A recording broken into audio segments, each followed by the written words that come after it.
Rock and Welcome to Mediocre Gaming, and today we're playing Deep Rock Galactic.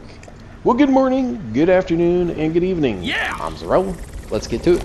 I'm ready. So today we're doing the Deep Dive, codenamed Glowing Comeback. Before we get to that, if you like this video, give it a thumbs up, smash that subscribe button, and ring that bell to be notified of all future episodes as soon as they go live. So let's get into it. Stage 1 of the Deep Dive has you taking on 2 Dreadnoughts and collecting 2 alien eggs with no modifiers. So as you know, the Dreadnoughts are the boss-like creatures of the Deep Dive, where they have different stages and you have to change your strategy a little bit compared to other bugs in the Deep Dive. And of course, depending on which Dreadnought you get, you'll have to change your strategy a little bit as well. They have their invulnerable state, they have a shielded state, and then they have a damage state. So you want to bring them out of the invulnerable state, take down their shields. Once the shields are down, you want to do as much damage as quickly as possible before they go back into that invulnerable state once again. So do as much damage as you can once the shields go down. So they're very much a bullet sponge, and you'll need plenty of ammo in order to take them on and take them out. So make sure that you are mining as much nitra and gold as possible as you're doing the deep dive. Gold, of course, will give you more credits at the end of the deep dive, and nitra will let you call in resupply pods to keep you flush with ammo as you're doing the deep dive. Every 80 nitra will give you 1 resupply pod with 4 sections, each one giving you 50% of your ammo, grenades, traversal tools, etc. So even though you take down 1 Dreadnought, it's not enough. You still have another Dreadnought to deal with, and you still have to get those alien eggs. The alien eggs will be on the terrain scanner. You'll see where they're at on the map, so just make your way over to them. Look for that purple and red organic material, and then go ahead and dig them out. And once you have both Dreadnoughts taken care of and both alien eggs, you can call the drop pod in and make your way out.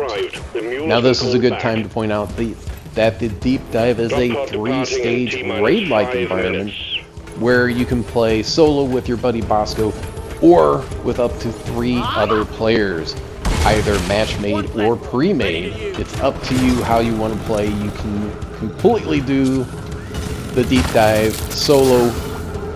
You can do it with other people. You can match-make, and it shouldn't be a problem.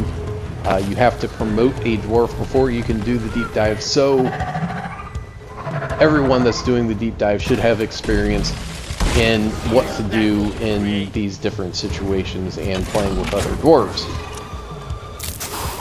But your mileage may vary. Now, doing it by yourself, although it is entirely possible to do and there's no reason why you can't do it, it will likely take you longer than if you're doing it with 3 other players. So it's up to you whether you want to do this solo or not. Just know that doing it solo, you're likely to take a little bit longer than if you're playing with other players, even with Bosco's help. Alright, and that is it for stage 1 of the Deep Dive. Moving on to stage number 2. So we're already a third of the way done, and hopefully the first stage won't take you too long. Now the other thing to note is, as you're playing the Deep Dive, the real reason to do the Deep Dive, in addition to the gold and experience, is the matrix cores that you get for completing each stage of the Deep Dive. Now stage 2 of the Deep Dive has regenerative bugs as the modifier. In addition, you're going to do a full salvage mission and collect 2 more alien eggs.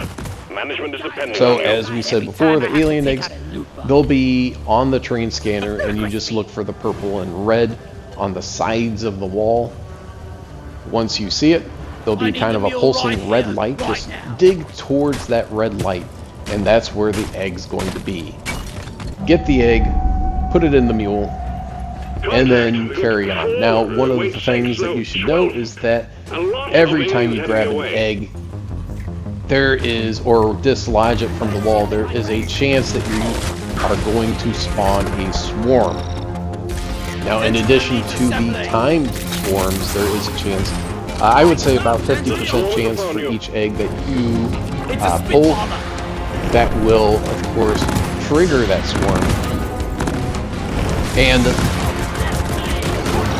even if you don't trigger a swarm, you're going to spawn some enemies as a result of dislodging the egg.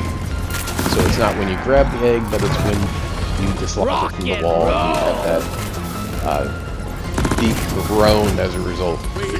So make sure that you're ready for whatever happens, whether it is a few enemies or a lot of enemies. And having plenty of ammo and nitro to call in resupplies, of course, will help you out tremendously. Depending on what job class that you go into the deep dive will determine how, I don't want to say how well you fare against swarms, but your strategy when you're in the swarms. And we'll take a look at my loadout in a little Scanner bit. showed the waves thinning out. Take out the rest of them, snap. So in a full salvage mission, you need to repair mini-mules. In this case, 2 mini-mules. So although the mini-mules are not on the terrain scanner, you should be able to hear and see them. They have a pulsing green light around them, and they have a beeping. So depending on your line of sight, you may hear them before you see them. Go ahead and scan the mini-mule, and then go ahead and collect those legs and reattach them to the mini-mule. If you're not really sure where the legs are at, you can pull out your terrain scanner, and once you scan it, they'll be on that terrain scanner, so you'll know exactly where they're at. So once you get all of the legs attached, and for some reason, it always seems like there's enemies that pop up right around when you get near the mini-mule, so do be aware of that. You may have some competition being around the mini-mule. Now, once you have the eggs and the mini-mules, then you can start your progression getting out, which means re-establishing an uplink, you repair it, and depending on what job you have, you can change your strategy. Drillers can drill a hole underneath, so you only have to worry about one direction that enemies are going to be coming in from. Shield boosting. Engineers can make a little bit of a maze with platforms to make it a little bit harder for the enemies to get to you. Once you have the uplink set, they'll send in the fuel cells, and then you're going to do the same thing. It's going to be a zone control. You just have to stay within the bubble. The more people that are in the bubble, the faster it'll go, and enemies are going to be swarming in basically from every direction. So go ahead and make sure that you're defending that area. If you're a gunner, you can put up a shield every so often. Engineer, like I said, platforms, driller, you can dig underneath. Unfortunately, the scout can only light the area up, so you have a better line of sight where you can see where the enemies are coming. Now, once you do that, there'll be a minute and a half that you have to defend the area, and then you can get on and get out. And that's it for stage 2 of the deep dive. Moving on to stage 3. 2/3 of the way done already. Alright, so now we're going to take a look at the loadout that I have for my engineer for the deep dive. And this will depend on your playstyle. I have Deep Pockets, Elemental Insulation, Unstoppable Force, Shield Link, and Iron Will. Now you can have Improved Generator or Boosted Converter. I did the generator. Don't do the bigger mineral bag. Healthy, because they'll boost up your health. And of course, the last one you could do any, but that last perk is the best one. And make sure that you have all of them unlocked, because that will max out your health for your dwarf. Platform gun, extra ammo. You could also have the one where the critters stay off of them. Extra ammo for the deep core, nails and tape, and spiky grenade, and fat boy. That's why there's not very many of those. And then the Lock 1 smart rifle, all in that first column there. Get extra range, get some electrocution, so electric and heat. And of course, the overclock on here is what makes it worthwhile. The last shot triggers an explosion, but you have lower damage and less ammo. Now for the LMG, you could do either the Gemini or the Mark II. I use the Mark II, hardened, more ammo, and then Hawkeye. And you can do either one on that last row. Damn, I've got my lucky charm. Come on! Alright, on to stage 3. Oh, and also I'm using proximity grenades.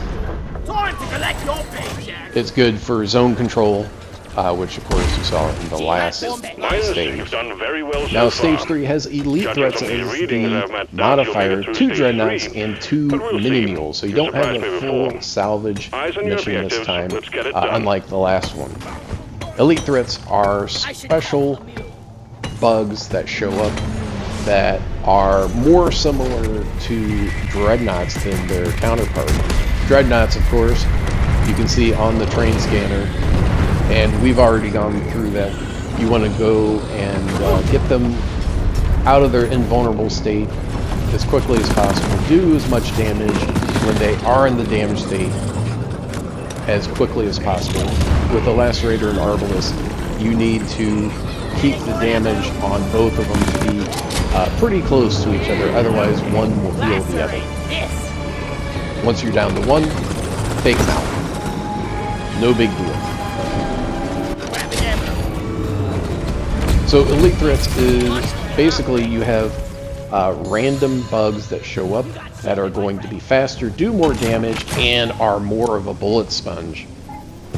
Mini mules, of course, you'll be able to hear them and or see them. They have that green light.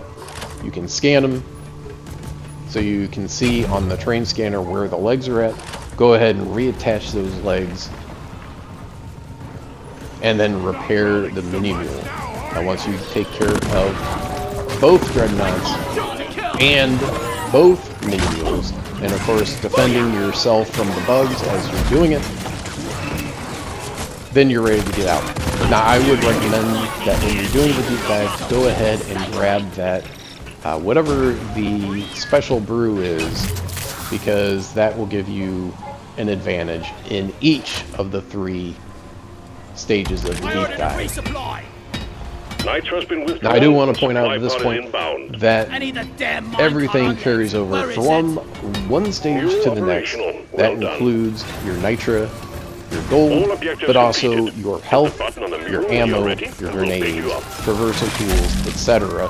Even what's Drop pod in your inbound. pockets Stand that you clear. haven't been Drop able pod to has deposit arrived. in the mule. Retrieving the mule. So if you do not have a chance Drop pod departing to in T-minus deposit 5 in minutes. the drop pod or the mule before you go from stage 1 to stage 2, let's say, I made a it'll still be in your pocket when you start stage 2. access provided. So once you go ahead and get all that taken care of, then you can make your way out. Platform up. And be sure to grab some gold on your way if you happen to see it. And that's it. I hope you enjoyed this video.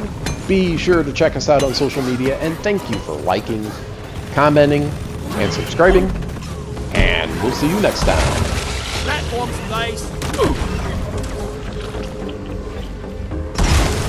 Platform. You killed me! Well, think again!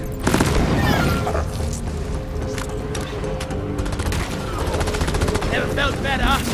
Drop pod departing in T-minus 4 minutes. Die, monsters! Rock and stone.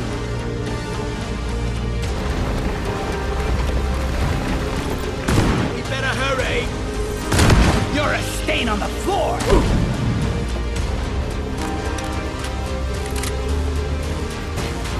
For those about to rock and stone, we salute you.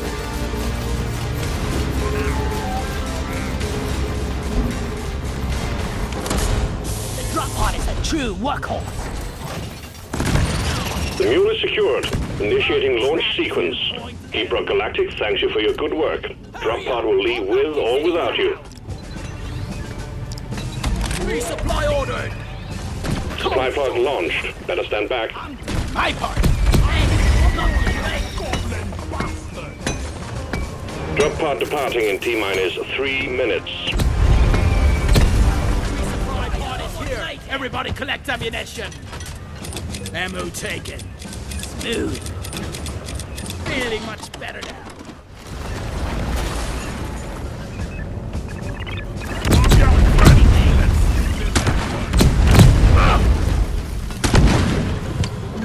Retrieving escape pod. Rock and stone!